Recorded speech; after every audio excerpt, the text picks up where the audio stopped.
Ce que vous allez entendre est le premier chapitre d'un essai que je viens de terminer intitulé « La femme est une île, vie et mort d'Eros à l'heure du néo-féminisme ».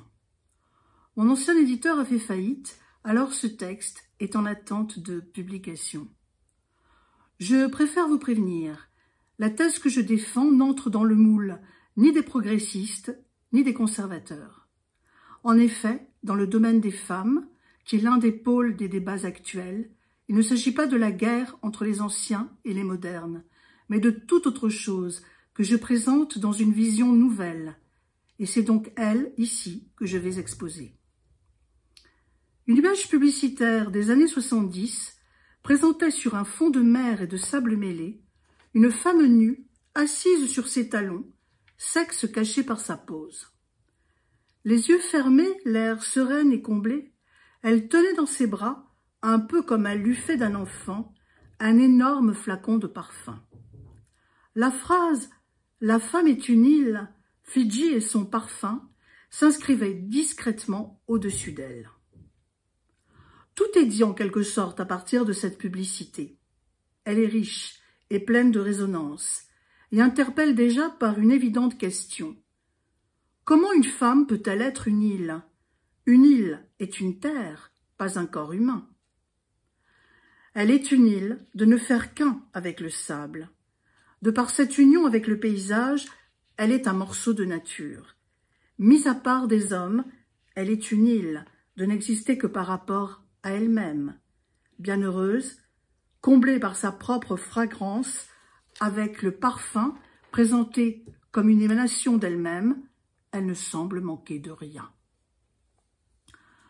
Freud dit que, dans une large mesure, l'attrait produit par les femmes réside dans leur narcissisme, qui les font apparaître comme des enfants en tant que créatures isolées des adultes, et d'ajouter qu'elles semblent disposer ainsi encore un peu de l'autosuffisance propre à la sphère enfantine.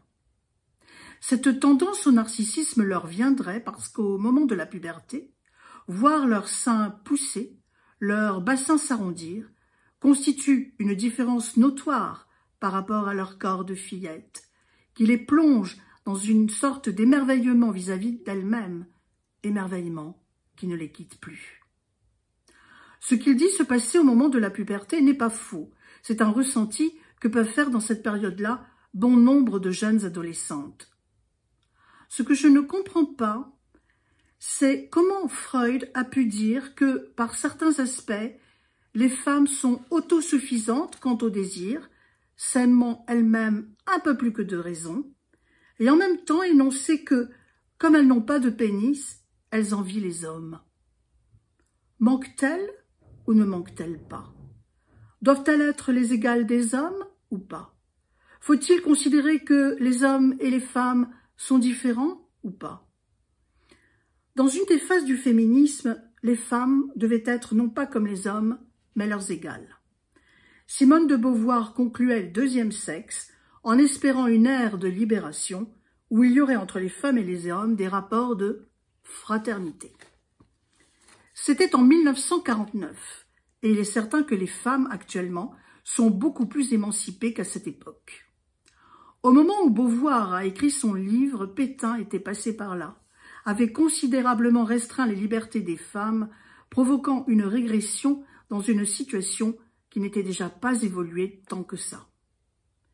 Mais pourquoi, à l'heure actuelle, quand les femmes ont atteint des positions plus hautes, plus indépendantes, et qu'elles sont beaucoup plus nombreuses à le faire, pourquoi le féminisme est-il entré dans une phase où il ne s'agit plus d'avoir des rapports fraternels avec les hommes, mais de les combattre, voire de les haïr, de les considérer comme des ennemis et de récuser le mot même de fraternel en ce qu'il ne se rapporterait qu'au seul pôle masculin.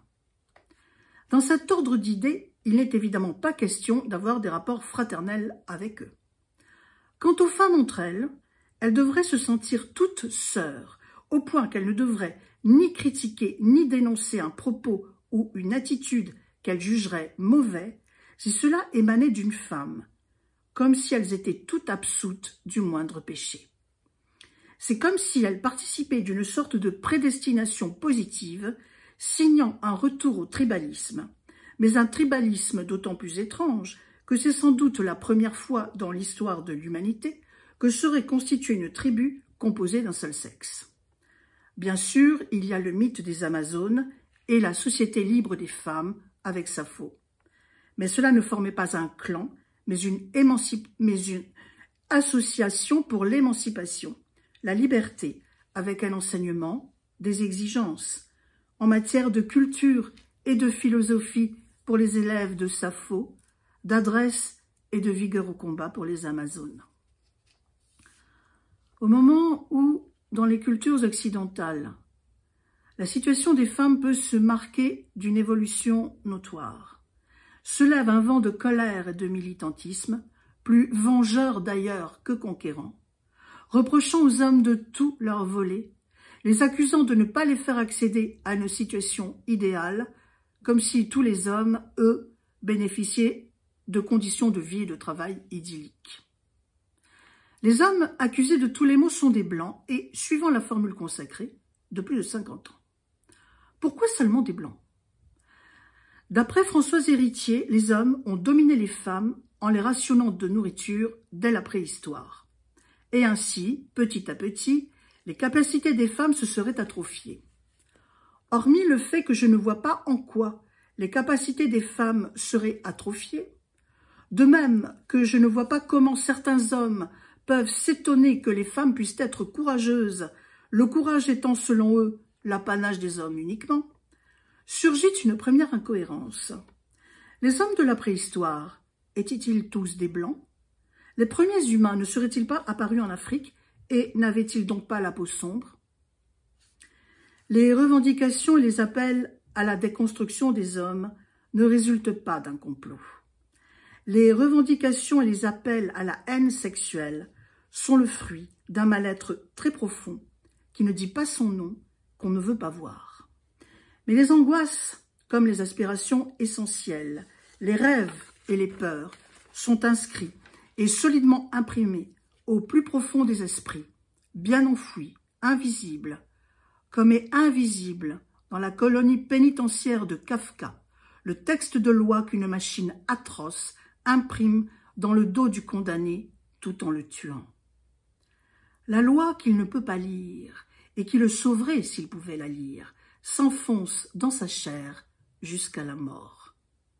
De même, d'une manière métaphorique mais néanmoins probante, les vraies angoisses et les rêves mutilés qu'on refuse de voir, tatoués sur nos dos et sur nos nuques, peuvent finir par nous tuer si on refuse de mettre la main dessus, au risque de s'écorcher la peau, de les tirer devant soi et de les regarder en face. Voilà pourquoi j'écris ce livre.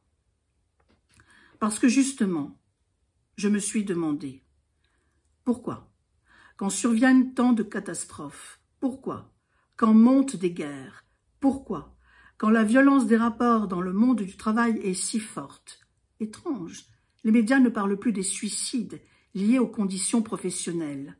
La vague déferlante qui avait surgi vers l'an 2000 a reflué aussi rapidement qu'elle était apparue. Pourquoi? Certaines femmes et aussi certains hommes voient la priorité dans l'inégalité des femmes, dans la domination exercée sur elles, et ce, depuis la nuit des temps. Pourquoi s'élève ce nouveau féminisme qui ne fut jamais aussi virulent, est la question qui m'a poussée à entreprendre ma recherche. Et je me suis rendu compte alors que ce questionnement constituait un fil d'or, de par son importance, d'où allaient se dérouler les chevaux d'autres sujets qui lui sont apparentés. L'un d'eux, découlant comme naturellement du féminisme, concerne ce que je nomme la guerre des sexes. Car même si certains garçons, de moins de 40 ans pour la plupart d'entre eux, se disent féministes et acceptent de se déconstruire, il faudra spécifier ce que recouvre ce terme exactement, mais en gros, cela signifie déjà ne plus considérer d'être de sexe masculin. D'autres hommes, en revanche, se durcissent dans le pôle mâle, affichent une plus ou moins grande misogynie, de manière ostentatoire ou non, suivant leur caractère. Dans tous les cas, un nombre accru d'hommes et de femmes qu'ils soient féministes ou non, non seulement sont célibataires, mais mènent des vies séparées. Jamais comme à présent on a vu, dans les restaurants, les lieux publics et de loisirs, des groupes constitués seulement d'un seul sexe. Comme si ce fait, apanage surtout de la prime adolescence naguère, constituait la règle pour les adultes maintenant. Dans les métropoles, le nombre de personnes vivant seules a toujours été plus important que dans les petites villes, les villages, les campagnes. Mais jamais ne s'est produit une telle amertume, déception, voire agressivité d'un sexe envers l'autre, et ce, même si cela ne se dit pas ouvertement d'une femme à un homme, mais s'exprime en des confidences partagées entre chaque sexe. Ici, nous ne sommes pas loin du ressentiment. Une autre question qui se dévoile, avec le déroulement du fil d'or qu'a amorcé notre première question, le féminisme vengeur, se rapporte justement au fruit naturel et évident du rapport entre les sexes, les enfants. D'ailleurs, il s'agit là davantage qu'une question propre à satisfaire la curiosité intellectuelle, mais d'un point névralgique brûlant, la dénatalité. Se posent aussi bien sûr les troubles dans les questions d'identité sexuelle, ce qui remet en cause le sempiternel dilemme entre ce qui relève de la nature et de la culture, ce qui est une autre manière de se demander en quoi consiste être humain. Ce qui fait partie de l'une ou de l'autre sphère, nature ou culture, a toujours été plus ou moins fluctuant, vaporeux. Statuer d'une façon nette et péremptoire reviendrait à dire exactement en quoi consiste un humain, alors que c'est une question d'une profondeur abyssale et qui est sans aucun doute l'un des moteurs les plus profonds de notre vie psychique et de nos actions. Mais à présent, certains semblent avoir tranché définitivement la question et peuvent annoncer que tout est culturel, même le sexe biologique, ce qui annihile l'idée de nature. Trancher en pensant que tout est naturel relève de la même incongruité. Les avancées transhumanistes sont énormes, presque personne ne semble s'en soucier. Pourtant, elles imprègnent sourdement l'état d'esprit de la société. Aujourd'hui, l'humain est en passe de s'augmenter par certains côtés. Ceci d'ailleurs va le diminuer certainement par d'autres, par une simple conséquence logique. Mais c'est justement parce qu'en filigrane court cette idée qu'il va s'augmenter, se transformer, que se répand cette tendance faisant croire que chacun peut se dire être ceci ou cela, puisqu'avec les prouesses de la technomédecine, demain, on pourra peut-être le devenir biologiquement. Ainsi déjà, on est ce qu'on dit être. La chose a lieu simplement par le fait d'être énoncé. L'acte performatif prime sur tout le reste. Je n'ai rien reçu. Je viens au monde comme si rien avant moi n'existait. Pas même le fait que les humains aient un corps, soit possiblement homme ou femme ou hermaphrodite dans très peu de cas. Naturel. Le monde avant moi n'existait pas, je suis le monde.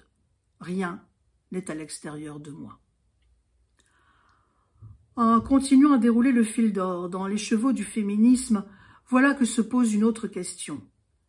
La remise en cause du féminin et du masculin, qu'on peut voir comme les piliers de toute différenciation, se conjoint à l'effondrement des repères, et ce toujours bien sûr dans le monde occidental. Car dans d'autres cultures, la différenciation féminin-masculin ne se floute pas, mais se campe dans une opposition des plus nettes. Dans le monde occidental, le floutage de la différenciation féminin-masculin jouxte l'effondrement des cadres moraux et religieux qui formaient les soubassements, les fondations des cultures, des civilisations. Si ce que je pense être a davantage d'importance que la réalité de mon corps, si ma pensée prime sur la biologie et le réel de tout ce qui m'entoure, c'est que rien de transcendant n'existe. Je suis à moi-même ma propre transcendance. D'évidence, cela correspond à une illusion. Un jour peut-être pas si lointain, la technomédecine ne se consacrera plus principalement à réparer, soigner, guérir, mais aussi et avant tout à transformer l'humain, le faisant devenir autre chose. Et alors, elle pourra changer encore plus facilement l'apparence d'un homme en femme et d'une femme en homme ou en ni homme ni femme. Les cellules et les chromosomes ne seront pas modifiés pour autant et les incidences du corps biologique sur le mental resteront les mêmes au niveau de l'émotivité, les circuits neurologiques, les facteurs qui entrent en jeu dans le mode de pensée. Dans le fond, le changement ne sera que d'apparence. Ne touchant pas la profondeur du réel, il restera une illusion. À ce titre, il est intéressant de penser que pour Freud, la religion s'avère être une illusion. Tout porte à croire que maintenant que semble bien écorner l'illusion du christianisme, accourt cette nouvelle illusion de l'auto-affirmation de l'être comme acte performatif. Je suis ce que je dis être. Je ne reçois rien d'extérieur, rien ne me surplombe, rien ne me dépasse. Dans ce sens, ceci formerait pour ainsi dire une nouvelle religion, avec ses fidèles zélateurs d'un prosélytisme rodé à toute épreuve. C'est ici qu'on peut voir la réussite totale de l'idéologie existentialiste de Sartre, magistralement pratiquée par Beauvoir. L'idéologie existentialiste est l'axe autour duquel tournent toutes les prises de position féministes de Beauvoir dans le deuxième sexe. L'humain ne peut pas se définir puisqu'il n'a pas d'essence. On peut juger, dit-elle, une agricultrice, une actrice, dire si elles sont bonnes ou mauvaises, car on peut juger du résultat de leur travail, mais on ne peut rien dire de ce qu'est une femme, puisqu'on n'est que ce qu'on fait. Il y a aussi chez Simone de Beauvoir une haine et une répulsion envers la chair et l'érotisme, en quoi elle adopte là encore la position de Sartre. La haine du sexe et de la chair est la question dernière et peut-être fondamentale du fil d'or de notre écheveau du féminin, qui devra aussi traiter la problématique de la dénatalité, avant d'apporter nos conclusions qui, après le diagnostic, tentent d'ouvrir la piste à des remèdes.